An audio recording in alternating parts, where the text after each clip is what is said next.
Hey, what's up guys, Mashine here, come back with a brand new video for you guys. Today we're going to be going over everything to do with the major before it actually releases. This is probably going to be one of my final predictions video, and we got some major things we got to talk about, some pretty big things regarding to this CSGO major. I definitely think you guys should be sticking around for this one, but if you guys are looking to pick up any CSGO skins, I've got a couple links in the description.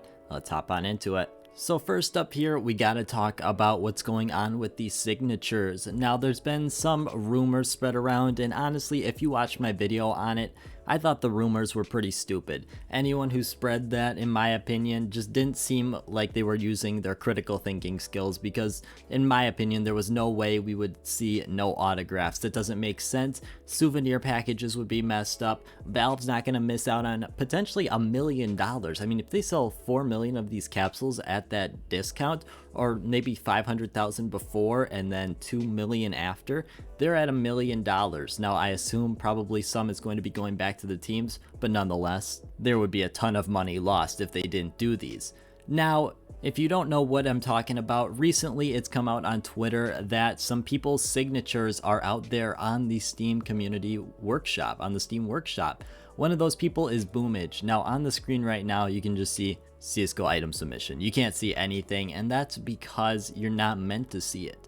However, we can see that it was posted November 30th, 2017. That was around a time of about a month and a half before we saw the Boston 2018 E-League major, which is definitely a bit more present than what we saw now. That was a month and a half they were in advance, and now we're seeing what, a couple weeks in advance. I'm not really too worried about that difference. It was between Krakow 2017 and Boston 2018. But the real thing is, it was just updated 2 days ago on October 13th at 1:10 p.m. Now that's what's real significant, because that means this thing was updated. It literally says it in the name, signature, and it was updated.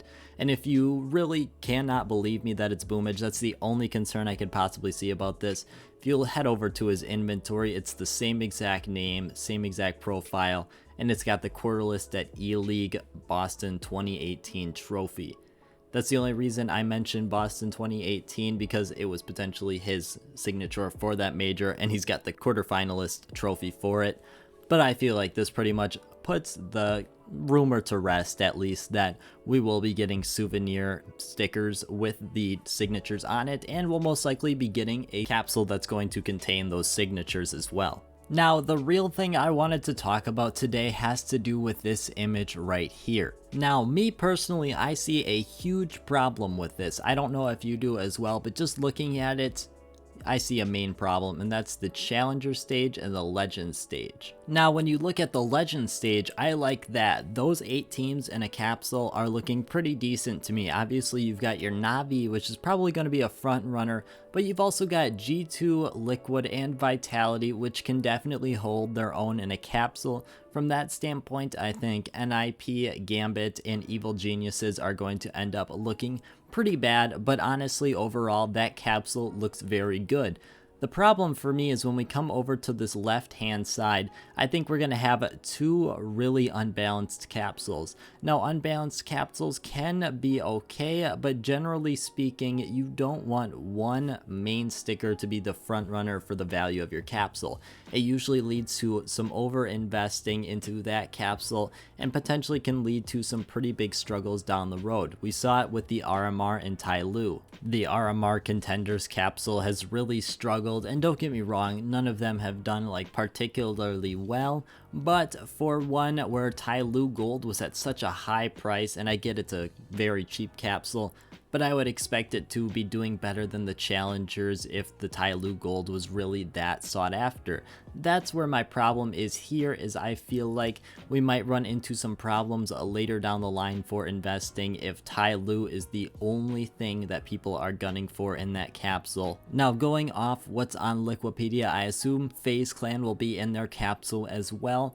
But these other teams really don't have too much going for it. You got Copenhagen Flames, Entropic, and Shark Esports that I don't see having a huge fan base behind them. Godsense got a little bit with Taco and Phelps, but even then, not too much. Renegades, similar position. Virtus Pro, and same with FaZe Clan. I feel like if this is the Capsule division, we're going to have a lot of weight going to Tai Lu here, and I feel like that could definitely come back to hurt investors significantly, but we'll have to see how this one plays out. Then you've got your other challengers, and you've got Astralis in the front runners here. I've got to assume, I can't imagine that Pain Gaming and or Big really have too much for them. The Mouse Sports, they were, in my opinion, one of the front runners, but now with that new logo, absolutely disgusting. I can't believe they would do that right before the major. It looks so bad. If you haven't seen it already, it's on the screen, but man, I don't know why they would do that. I honestly can't believe they did that, to be honest with you, but I feel like here in this capsule, Astralis is definitely going to be the front runner. It's going to be a little bit more balanced, kind of, than the previous capsule. But honestly here, I don't know about Movie Star Riders, how they're going to do. Heroic definitely could do something as well, but I can't really imagine too much going on in this Challengers capsule. I don't see too much desirability other than that Astralis. But this could potentially open up some really good investment opportunities. Usually if a capsule is very underinvested into, there definitely is some chance for that capsule to suddenly go up in price because there's so few in quantity on the market. However, we've seen in the past that Legends capsules usually seem to dominate a bit more than the other capsules, even though the Legends, like look at Berlin here, on average got almost double listed on the market. It's still the most expensive capsule out there, which seems really crazy.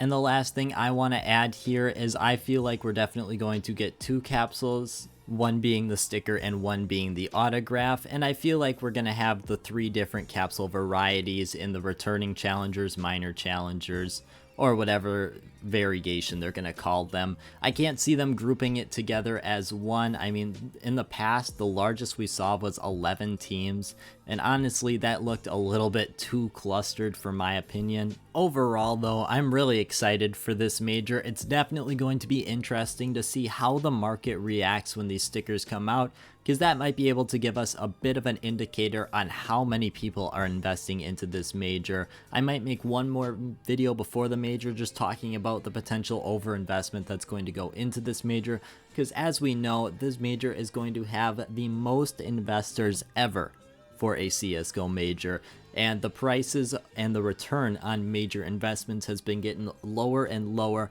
We saw with RMR that some of them right now you can sell and get your money back. You're really not in any profit for some of them, so it's definitely going to be interesting to see how this pans out. But I want to thank you guys so much for watching, and I hope you have a great rest of your day.